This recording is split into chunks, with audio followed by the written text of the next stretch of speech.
Volvemos a la tertulia, estamos en viernes, es 27 de agosto del año 2021 y nos acompañan Alejandro Aval, Marcia Collazo, Juan Grompone y Gonzalo Pérez del Castillo.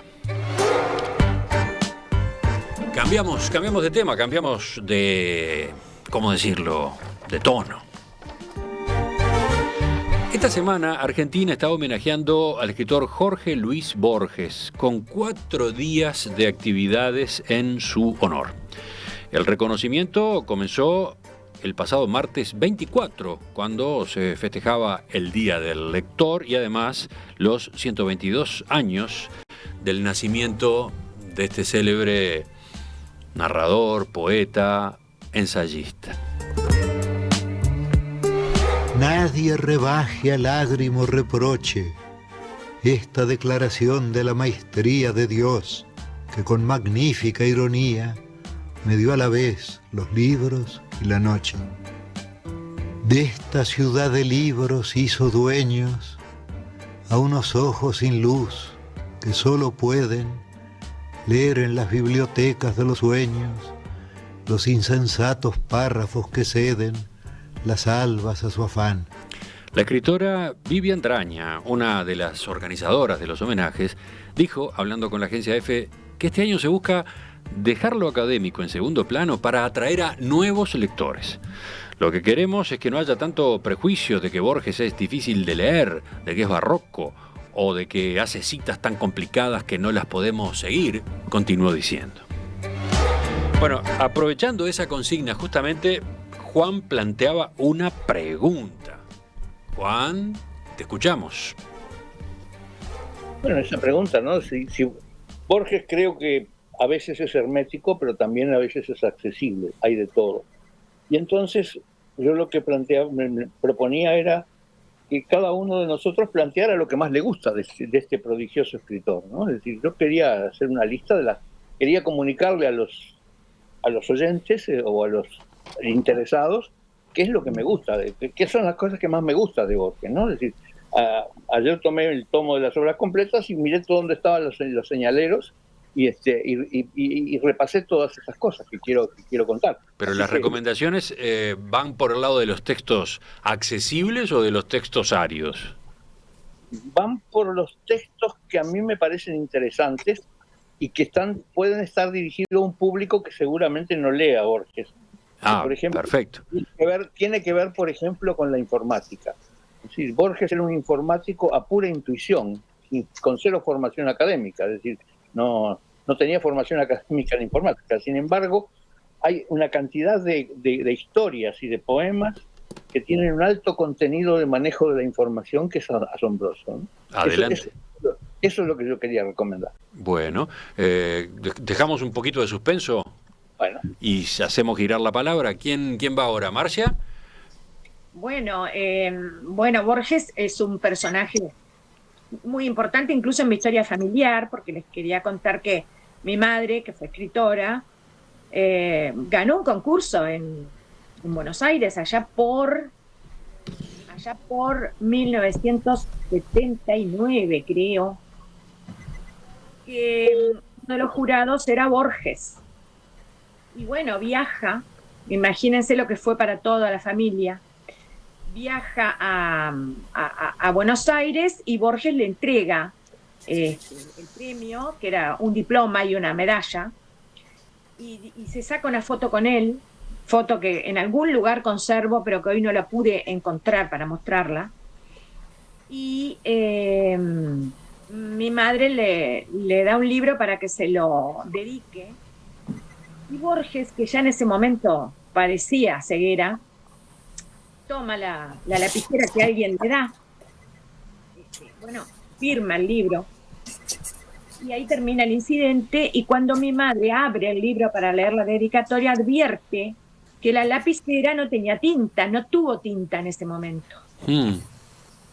Algo pasó. Quedó la impresión en el papel de la letra de Borges. Y bueno, después lo que hicimos fue pedirle a un calígrafo, a una calígrafa en realidad acá de Montevideo, que rellenara de la manera que pudiera esa delgadísima línea que quedó en el papel. Esa es la anécdota. Por otra parte, quiero contar que para mí Borges es uno de los más grandes escritores del mundo, lo cual no es ninguna novedad.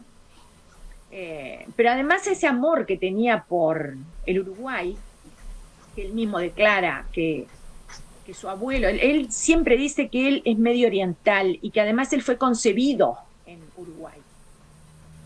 Y que su abuelo, el coronel Borges, nació en Montevideo. Y cuenta que se ha criado, él mismo lo dice, me he criado en Buenos Aires, en Palermo y Adrogué, y en Montevideo en temporadas largas, en los veranos de aquella época que duraban como 3 meses. A mí lo que más me gusta de Borges es su poder de síntesis formidable dentro de ese saber enciclopédico abrumador, verdaderamente abrumador, debe haber sido de los seres humanos que más hayan leído en el planeta Tierra. Pero sin embargo tiene un poder de síntesis maravilloso. Uno podría llegar a pensar que, bueno, con ese saber enciclopédico de repente se limitó a plasmar tal o cual idea, tal o cual conocimiento. No es así. A partir de ese saber enciclopédico abismal, fue un creador formidable. Y recalco, ¿no? Poder de síntesis. No me quiero alargar demasiado, voy a hacerlo honor a Borges. Me queda por saber tu respuesta a la pregunta de si es accesible o no. Si es complejo, demasiado complejo para quien se inicia, para quien se enfrenta a su obra o no. Pero la dejo picando por ahí. Y vamos a Alejandro.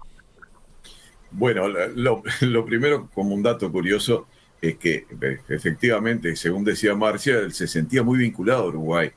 Tenía muy buenos amigos en Uruguay, por ejemplo, Emilio Oribe o Enrique Amorín, en particular creo que Enrique Amorín. El abuelo Borges era uruguayo, había nacido en Uruguay. Efectivamente, además, Borges veraneaba en su niñez y adolescencia con la familia en esos veranos largos en Montevideo. Él recordaba mucho, según creo recordar yo, el paso del Molino en particular, porque tenía vínculos, bueno, familiares en esa zona de Montevideo. Incluso sus 2 más conocidos libros, que los tengo acá, puedo mostrar porque tengo una visión nomás, que son Ficciones y la Alep, son los más recordados libros, los más reconocidos, los más habitualmente reconocidos libros de Borges, entre los muchísimos que escribió. En el primero de ellos, en Ficciones, el primer cuento, al final del relato, él pone una cita como el lugar donde lo escribió. Dice, Salto Oriental 1940, como si lo hubiera escrito ahí. Uh-huh. Que sí, quizás lo haya escrito ahí, pero eran sus vínculos con Amorín seguramente lo que lo llevaron a eso. Después hay un cuento muy famoso de Funes el Memorioso, que se desarrolla todo en Fraiventos, ¿no, verdad? Bueno, y hay muchas más conexiones con Uruguay. Pero otro dato curioso de Borges es que no era... sí, mencionaste ya 3 departamentos vinculados a Borges, ¿no? Montevideo, Río Negro y Salto, ¿no? Sí, también hay vínculos con Tacuarembó, pero bueno, de todas maneras, un dato curioso es que Jorge Luis Borges no se llamaba así. Se llamaba Jorge Francisco Isidoro Borges. Así es lo que consta en su partida de nacimiento.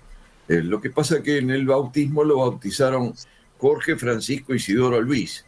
Y bueno, él después acortó el nombre en la parte del medio y quedó Jorge Luis Borges. Pero civilmente su nombre no es Jorge Luis Borges. Ahora, ¿qué se puede decir de las obras de Borges y su lectura hoy día? Que son difíciles.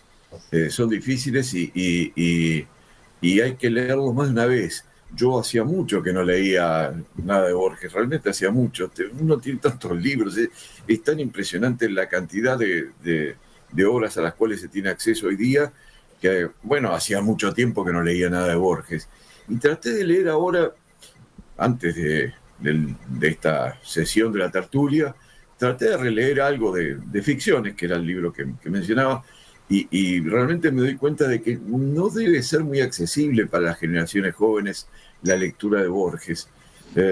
Requiere, situarse mucho en un mundo imaginario, en particular un mundo imaginario que era lo propio de él, o lo más propio de él, lo que más lo distinguía de alguna manera como escritor.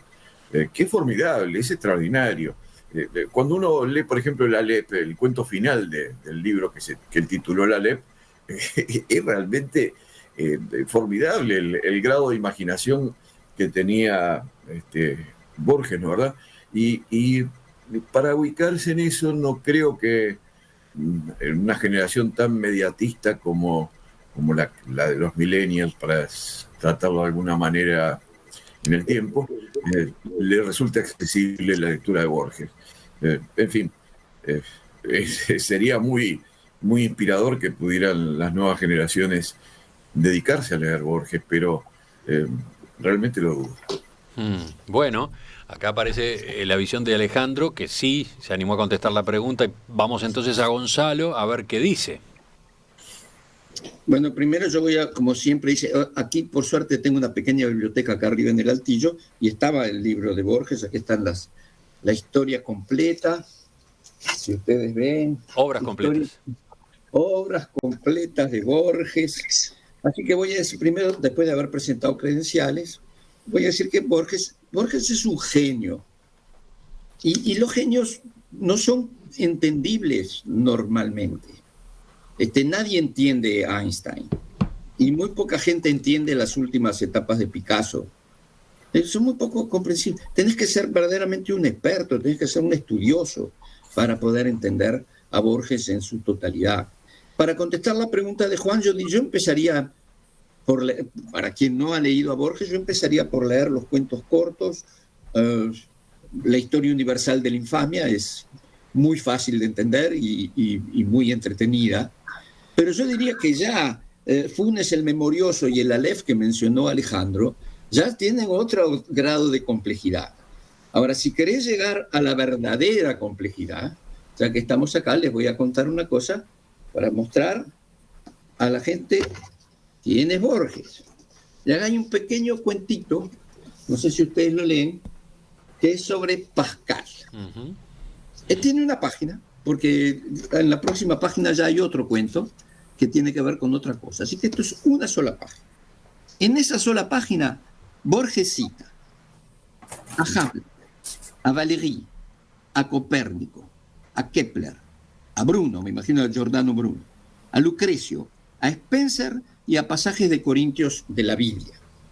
Es decir, en una sola página cita a toda esa gente. Si vos no sabés quiénes son todas estas gentes y qué hicieron, es absolutamente imposible que entiendas lo que Borges quiso decir. Pero además lo más gracioso es que leyendo todo esto, tenés que también saber que Pascal fue un matemático como Juan Grompone, filósofo del siglo XX. Tenés que saber sobre Pascal. Si vos no sabés quién es Pascal y lees esta página, no te enterás absolutamente de nada. Entonces, para poder entender a Borges, es como para poder entender a Einstein. Vos tenés que tener una formación y una cultura que la tenía Borges. Y él a veces, con sus fantasías, y como le encantaba hacer sus sonetos y divagar, él escribía sobre cosas que no todo el mundo entiende. Entonces, yo creo que esta señora, me olvidé su nombre, tú lo acabas de mencionar, que quiere hacer que Borges sea accesible para los jóvenes, yo creo que va a tener mucha dificultad. Es accesible, pero tenés que estudiar mucho. Mirá lo que cuenta una de nuestras oyentes, Matilde. A mí lo que más me gusta de Jorge Luis Borges es su justeza con las palabras. Leyendo su poesía, de pronto me encuentro con una palabra que no me cierra, no porque no la conozca, cosa que también me ha pasado, sino porque el significado que yo conozco no me cierra. Así que entonces, bueno, busco la palabra en el diccionario y allá encuentro que una de las acepciones encaja perfectamente con el verso. O sea, un genio, amaba las palabras y era un guardián de su buen uso. Correcto. Juan, a ver, ahora sí, vayamos a tus recomendaciones. Bueno, sí. La primera, yo creo que están un poco entreveradas. Yo intenté ponerlas en orden cronológico, pero no me quedó. Bueno, lo primero que quiero ver es que las obras completas de Jorge Luis Borges son voluminosas, ¿no? Son una colección de libros. En primer lugar, quiero citar diré así prima facie que tus obras completas están un poco más castigadas que las de Gonzalo. Bueno, sí. Bueno, porque él está con tapa todavía. Eso es la tapa. Yo la tengo, la tapa. La sobretapa, claro. No, el libro de Juan tiene la sobretapa. Bueno, bueno, yo quiero en primer lugar citar uno de los poemas que más me gusta, que es El Golem, que está en el libro El Otro y el Mismo, ¿no? En que el primer cuarteto de ese poema describe perfectamente la filosofía idealista, ¿no? Es decir, hace una cosa fantástica. Creo que no hay tiempo para leerlo, pero básicamente lo que cita a Platón y a la idea de que las palabras, en realidad, la palabra ya describe lo que la cosa es. Es decir, por ejemplo, en las letras de la rosa está la rosa y todo el Nilo en la palabra Nilo, dice, ¿no? Entonces, cuenta la historia de un rabino que quería buscar la palabra que designaba a Dios, ¿no? Y entonces, porque esa palabra tenía que tener poderes fantásticos. Bueno, y le pasa lo que le pasa, ¿no? Si la palabra, el poema termina diciendo algo así como: ¿quién nos podría explicar lo que pensaba Dios al ver al rabino en Praga con esta ilusión, ¿no? En Funes el Memorioso, que está en Artificios, lo que muestra es un tema que a Borges le gustaba muchísimo: la imposibilidad de una memoria fiel. Es decir, Funes recordaba todo, absolutamente todo, y por lo tanto no tenía tiempo para hacer ninguna otra cosa, porque el recordar todo significaba recordarlo a la misma velocidad que ocurrían los acontecimientos. Entonces era imposible. Esa idea la maneja también en algún otro cuento, en que alguien se propone hacer un mapa detallado de un país, entonces, pero enormemente detallado, a tal punto que era tan detallado que ocupaba el mismo tamaño que todo el propio país, ¿no? Porque si no, no era la descripción exacta, ¿no? Es decir, a él le gustaba muchísimo ese manejo de la información, ¿no? En el Aleph, por ejemplo, hace todo lo contrario. Es decir, en algún sótano de Buenos Aires hay un punto donde está todo el universo, ¿no? Donde está todo el universo condenado. 2 centímetros. Ahí está. Otro de los libros que me parece, otro de los cuentos que a mí me parece fantástico es La Biblioteca de Babel, que está en Ficciones, en donde él se imagina todos los libros. Es decir, en realidad, si los libros se pueden escribir con las 26 letras o con las 27 letras del español, entonces es un problema de combinatoria, es un problema de combinar y de tamaño, escribir todos los libros, ¿no? Entonces es posible, en la Biblioteca de Babel estaban todos los libros posibles. Ahora, eso plantea precisamente el dilema de la ciencia, ¿no? Es decir, el problema no es tener todos los libros, el problema es poder distinguir los libros que sirven de los que no sirven, ¿no? Es decir, que es exactamente lo que ocurre en la ciencia, ¿no? Distinguir lo que vale de lo que no vale.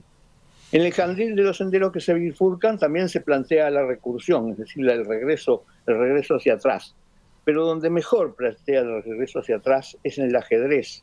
Es un poema del libro El Hacedor, ¿no? En que termina con esta frase, con este par de versos: Dios mueve al jugador y la pieza. Que Dios, detrás de Dios, la trama empieza.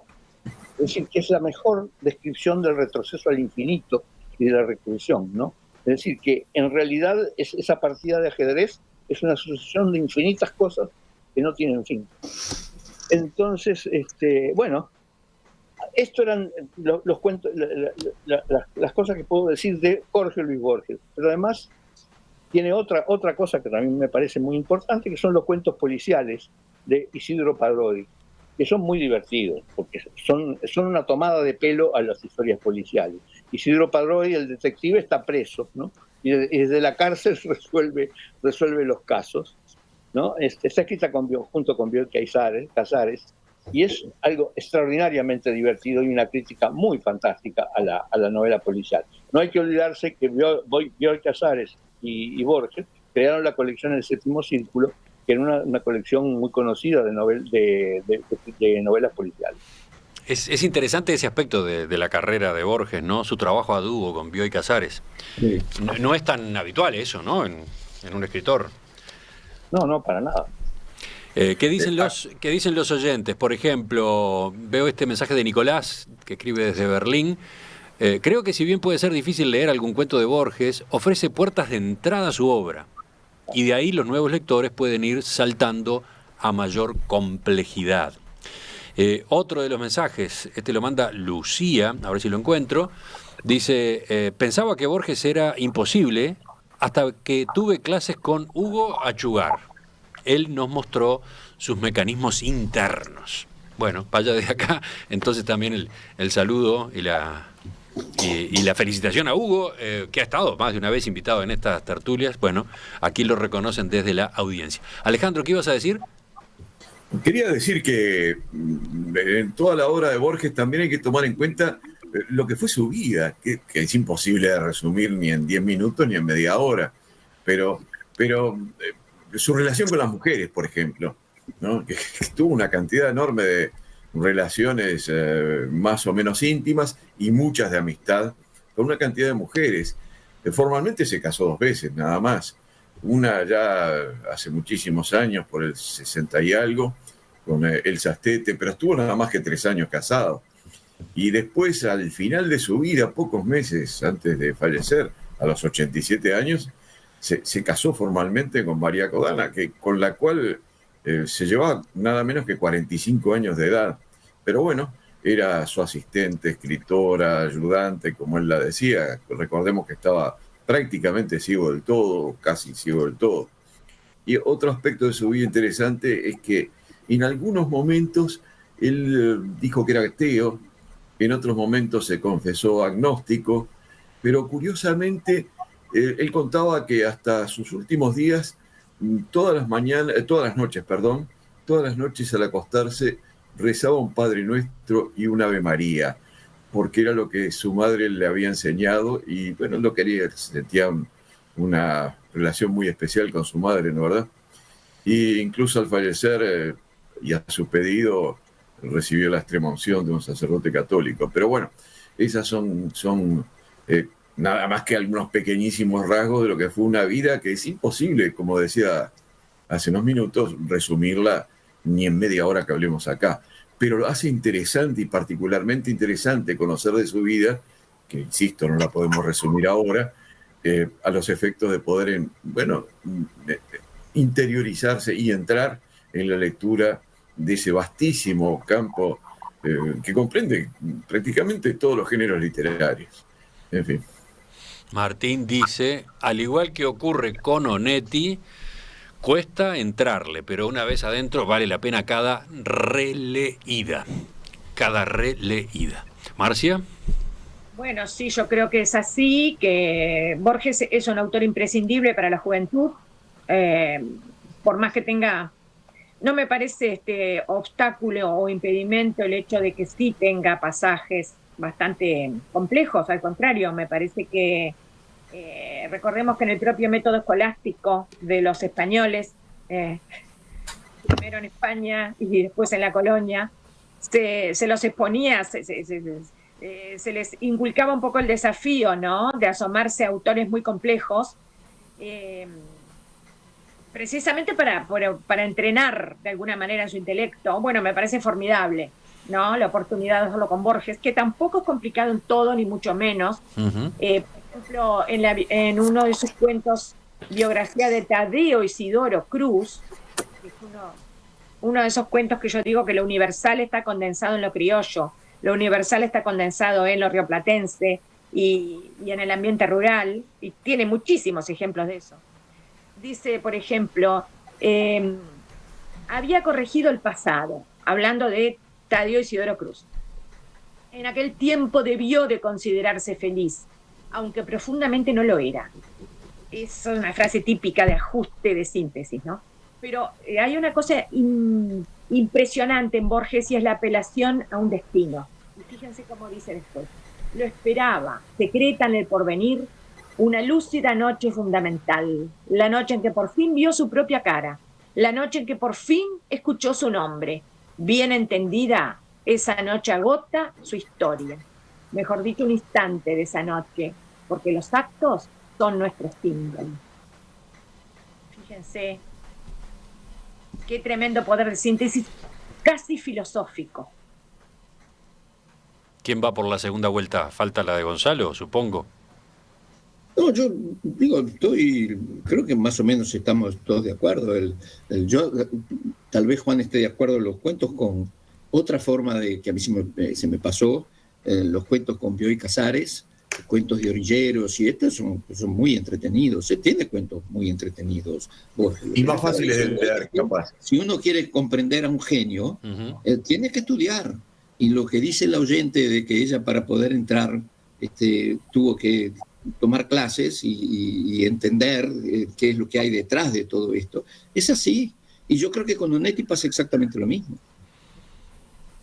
Hay varios oyentes que señalan esto, por ejemplo.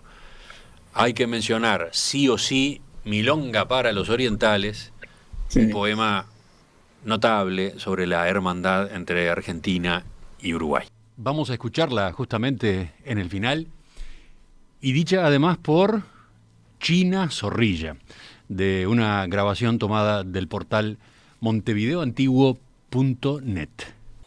Milonga que este porteño dedica a los orientales, agradeciendo memorias de tardes y de ceibales. El sabor del oriental, con estas palabras pinto, es el sabor de lo que es igual y un poco distinto. Milonga de tantas cosas que se van quedando lejos, la quinta con mirador y el zócalo de azulejos. Milonga de los troperos que hartos de tierra y camino pitaban tabaco negro en el paso del molino. Milonga del olvidado que muere y que no se queja, milonga de la garganta tajeada de oreja a oreja. Milonga para que el tiempo vaya borrando fronteras, por algo tiene los mismos colores, las dos banderas. ¿Y quieren otro puente con Borges? En este caso sugerido desde la audiencia. Ana hace notar que las entrevistas a Jorge Luis Borges son una maravilla y muy accesibles justamente para ir acercándose a él sin miedo. Hay muchas en YouTube, vayan, búsquenlas, escúchenlas, disfrútenlas. Esa es otra sugerencia.